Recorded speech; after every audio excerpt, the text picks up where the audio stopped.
ජෛව පද්ධති තාක්ෂණයේදී උසස් පෙළ පෙරහුරු ප්‍රශ්න පත්‍රය 2025 බහුවර්ණ ප්‍රශ්න සාකච්ඡාව 11 වෙනි ප්‍රශ්නය.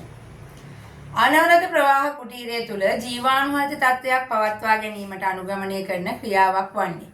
දුවේ පුතේ අපි දන්නවා අනවරත ප්‍රවාහ කුටීරය කියලා කියන්නේ පටක රෝපණයේදී ජීවාණුහත මාධ්‍ය තුළට ජීවාණුහත පටකය හඳුන්වා දෙන්න භාවිතා කරන අපෝදි තත්ත්ව පවත්වා ගන්නා කොටස පරිසරය. එහෙම නැත්නම් අපි කියන්නේ මොකද්ද? අර අපිට ජීවාණුහත මාධ්‍යයට ජීවාණුහත පටකය හඳුන්වා දෙනකොට පරිසරයේ ඉන්න ශුද්ධ ජීවීන් රිංගන්න පුළුවන්. ඒ නිසා අපෝදි තත්ත්ව එහෙම නැත්නම් ශුද්ධ ජීවීන්ගෙන් තොර පරිසරයක් ලබා ගන්න. අන්න ඒ සඳහා භාවිතා කරන උපකරණය තමයි මේ කියන අනවරත ප්‍රවාහ කුටීරය කියලා කියන්නේ. ඒතකොට ඒක ජීවාණුහත තත්ත්ව පවත්වා ගැනීමට අනුගමනය කරන ක්‍රියාවක් වන්නේ. සාමාන්‍යයෙන් දුවේ පුතේ ජීවාණු භාවිතයට කලින් අනවරත ප්‍රවාහ කැබිනට්ටුව තුලට 90ට 70ට 90ට මධ්‍යසාරී වෙලා පිහදෑමීම කරනවා. පිසදාල ඉවර වෙලා විනාඩි 20ක් ක්‍රියාත්මක කරලා තියෙනවා. ඊට පස්සේ තමයි අපි බඩක රෝපණය සඳහා මේ උපකරණය භාවිතා කරන්නේ. එහෙනම් බලන්න මේකේ පළවෙනි උත්තරේ තියෙනවා තෙත් තාප ජීවාණුහරණය. තෙත් තාප ජීවාණුහරණය කියලා කියන්නේ දුවේ පුතේ අපි ඒකට කියන්නේ මොකද ඔටෝක්ලේව් එක භාවිතා කරලා කරන ලබන ජීවාණුහරණය. පීඩන තාපකය යොදාගෙන ජීවාණුහරණය කිරීම. ඉතින් ඒකෙදී උෂ්ණත්වය ඉහළ නංවලා හුමානේ පාවිච්චි කරලා ඔටෝක්ලේව් එක තුළ දාලා එමුනේ ජීවාණුහරණය කරන්නේ. ඉතින් මේ අනවරත ප්‍රවාහ කුටීරේ එහෙම ජීවාණුහරණය කරන්න බෑ. තෙත් තාප ජීවාණුහරණය කරන්නේ මාධ්‍ය ජීවාණුහරණය කරනවා, ජලය ජීවාණුහරණය කරනවා, ආශුද්ධ ජලය ජීවාණුහරණය කරනවා, උපකරණ ජීවාණුහරණය කරනවා. ඒවට භාවිතා කරන්නේ. ඊට වියලි තාප ජීවාණුහරණය කියලා කියන්නේ අවන් එකක් ඇතුලේ සාමාන්‍යයෙන් සෙල්සියස් අංශක 150 200 උෂ්ණත්වයේ උපකරණ වීදුරු භාණ්ඩ ජීවාණුහරණය කරන ක්‍රමවේදය. එහෙම අනවරත ප්‍රවාහ කුටීරේ ජීවාණුහරණය කරන්නේ නැහැ.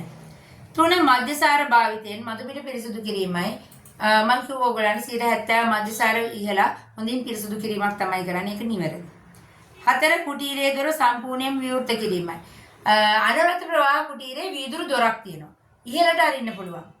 ඒක අපි පුළුවන් තරම් වහගෙන තමයි පරීක්ෂණය කරන්නේ. මොකද පිටතේ ඉන්න ජීවීන්ට අතුලට යන්න බැරි වෙන්නේ. ඒක නිසා ඒක විවෘත කරා කියලා ජීවාණුහරණය වෙන්නේ නැහැ. ඒක සම්පූර්ණයෙන් විවෘත කරොත් එළියේ ඉන්න ශුද්ධ ජීවීන් අතුලට ගිහිල්ලා ආසාදනය කරන්න පුළුවන්. 5 ආමුකූලනය සිදු කරන අවස්ථාවේ UV බල්බය ක්‍රියා කරවීමයි. ආමුකූලනය කරන අවස්ථාවේ UV බල්බය ක්‍රියා කරවන්නේ නැහැ දරුවනි. UV බල්බය ක්‍රියා කරන ආමුකූලනයට කලින් අර දාලා තියෙන විනාඩි 20 ඇතුළත. ඒක නිසා මේ ප්‍රකාශයත් වැරදි. ආමුකූලනය කියන්නේ මොකද්ද? ඒකත් මතකද දන්නේ නැහැ නේ ඔයාලට නේද? ආමුකූලනය කියලා කියන්නේ ජීවාණුහරණත මාධ්‍යයට ජීවාණුහරණ පටකය හඳුන්වා දීම. ඒ සඳහා ඒක සිදු කරන වෙලාවේදී අපි UV බල්බ් එක දාන්නේ නැහැ. ඊට කලින් තමයි UV බල්බ් එක දාලා තියෙන්නේ. එහෙනම් උත්තරේ 11 වෙනි ප්‍රශ්නය සඳහා නිවැරදි පිළිතුර වෙන්නේ අංක 3 මධ්‍යසාර භාවිතයෙන් මතු පිට පිරිසිදු කිරීම. 12 වෙනි ප්‍රශ්නය ශාක ප්‍රචාරණය සම්බන්ධව පහත දැක්වෙන ප්‍රකාශ අතුරින් නිවැරදි වර්ණය ඇතුළත් පිළිතුර සොරන්න. ශාක ප්‍රචාරණය ගැන අහන්නේ. අංකුර බද්ධය මගින් සාපේක්ෂව ශක්තියෙන් වැඩි පැලෑටියක් ලබාගත හැක. දුවේ පුතේ අංකුර බද්ධයේදී ශාකයේ ග්‍රාහකයේ කඳට වර්ධනය වෙන එක අංකුරයක් බද්ධ කරනවා. මේ අංකුරය වර්ධනය වෙලා හැදෙන ශාකය තමයි අංකුර බද්ධය මේ විදිහට හැදෙන්නේ. ඒතර මේකේ ශක්තිමත් බව රිකිලි බද්ධයෙන් ලැබෙන පැලවලට වඩා අඩුයි. ඊළඟට කියනවා දෙවෙනි එක රිකිලි බද්ධ ක්‍රමයේදී ග්‍රාහකයේ අනුජය විස්කම්භය සමාන වීම වඩාත් සුදුසු වේ. එතකොට මේක කියන්නේ රිකිලි බද්ධ ක්‍රමයේදී ග්‍රාහකයේ තනුජයේ තිෂ්කම්භය සමාන වීම. අපි දන්නවා රිකිලි බද්ධ ක්‍රම ගොඩක් තියෙනවා. මොනවද රිකිලි බද්ධ ක්‍රම? පැලුම් රිකිලි බද්ධය. පැලුම් රිකිලි බද්ධය. ඊළඟට අපි කියනවා කිරුළු බද්ධය,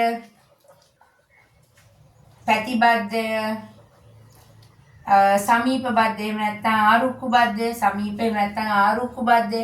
ඔය විදිහට විවිධ බද්ධ ක්‍රම තියෙනවා. ඒ වගේම පුතේ මේ කිරුළු බද්ධයයි පැති බද්ධයයි කියන දෙකේදී විශාලත්වයෙන් වැඩි ග්‍රාහක වලට කුඩා අණුජ සම්බන්ධ කරන්න පුළුවන්.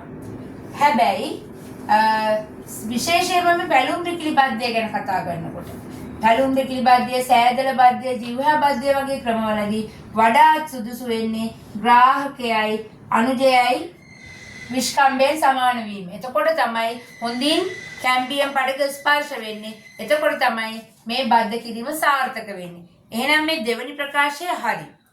3. බද්ධ සංධිය නිවැරදිව ඉහළ සිට පහළට වෙලීම සිදු කළ යුතුයි. මතක තියාගන්න බද්ධ සංධිය වෙලන්නේ පහළ ඉඳන් ඉහළටයි. පහළ සිට ඉහළටයි වෙලන්නේ. එහෙනම් ඒ ප්‍රකාශය වැරදි. 4. ඒක බීජපත්‍රී ශාකවලටද සාර්ථකව බද්ධ සිදු කළ හැක. ඔන්න ඔය ප්‍රකාශය.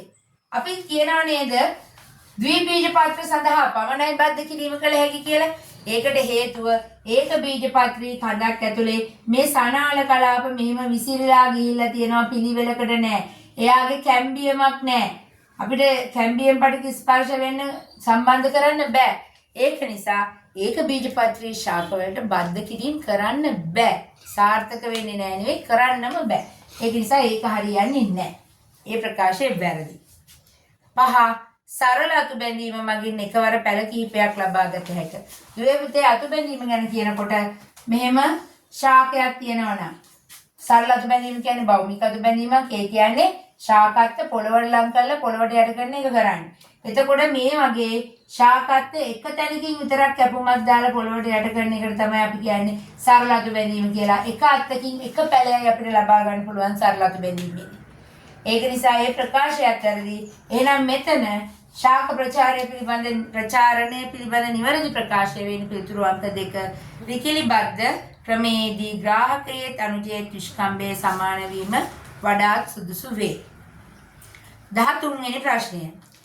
ජීවි මත්ස්‍ය ආහාරයක් ලෙස භාවිතා කරන ආටීමියා නෝප්ලියාවන් පිළිබඳ පහත ප්‍රකාශ සලකන්න. A. නෝප්ලියාවන් මත්ස්‍ය ආහාරයක් ලෙස යෝග්‍ය වනුයේ බිහිවී පැය 24ක් ඇතුළතය. B. මත්ස්‍ය වගා සඳහා ආටීමියා ජීවී ආහාර ලෙස යොදාගන්නේ නම් දිනපතා ආටීමියා බීජ රැකවීම සිදු කළ යුතුය. මතක තියාගන්න දුවේ පුතේ අපි ආටීමියාවන් ලබා ගන්නවා දවස් 3-4ක් වයස ඇති මත්ස්‍ය පැටවුන්ට ජීවී ආහාරයක් විදිහට ලබා දෙන්න. ආටීමියාවන් කියන්නේ ශුද්‍ර ඉස්සන් විශේෂය. මේ ශුද්‍ර ඉස්සන්ගේ කෝෂ්ඨ රැක්කුවම පැය 24ක් ඒක රැකවන්න ඕන. රැක්කුවම කුඩා නෝප්ලියාවන් එළියට එනවා. මේ නෝප්ලියාවන්ගේ ශරීරයේ පිටතින් අවශෝෂණය නොවිච්ච කහමද කොටස තියෙනවා. මේ කහමද කොටස පැය 24ක් ඇතුළත මේ නෝප්ලියාවන්ගේ ශරීරයට අවශෝෂණය වෙනවා. ඊට කලින් අපි මාළුන්ට කන්න දෙන්න ඕනේ. ඒ නිසා සාමාන්‍යයෙන් කියන්නේ නෝප්ලියාවන් මත්ස්‍යයන්ට ආහාරයක් විදිහට සුදුසු වෙන්නේ පැය 24ක් දක්වා විතරයි. එතකොට එහෙනම් හැමදාම අපිට හදන්න වෙනව නේද ආහාර? එහෙනම් මේ කියන කතාව බලන්න A ප්‍රකාශය B ප්‍රකාශය දෙකම හරි. මේ දෙක අතර සම්බන්ධය අපිට හොයා ගන්න ඕනේ. ඒ වලින් කියනවා නෝප්ලියාවන් මත්ස්‍ය ආහාරයක් ලෙස යෝග්‍ය වන්නේ බිහිවි පැය 24ක් ඇතුළතේ. හරියටම හරි. B වලින් කියනවා මත්ස්‍ය වගා සඳහා ආටීමියා ජීවී ආහාර ලෙස යොදාගන්නේ නම් දිනමතා ආටීමියා බීජ රැකවීම සිදු කළ යුතුය. ඔව් දුවේ පුතේ දිනපතා ආටීමියා බීජ රැකවන්න ඕනේ. හේතුව තමයි පැය 24ක් විතරයි ආහාරයට සුදුසු. එහෙනම් ඒත් හරි Bත් හරි B ප්‍රකාශයේ A මගින් තමයි පැහැදිලි වෙන්නේ.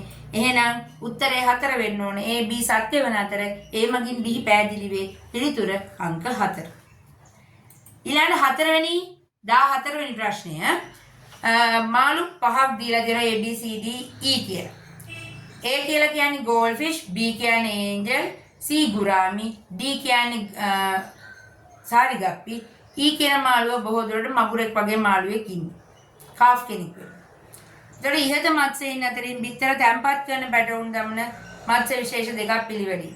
බිත්තර තැම්පත් කරන සහ පැටවුන් දාන මත්ස්‍යය.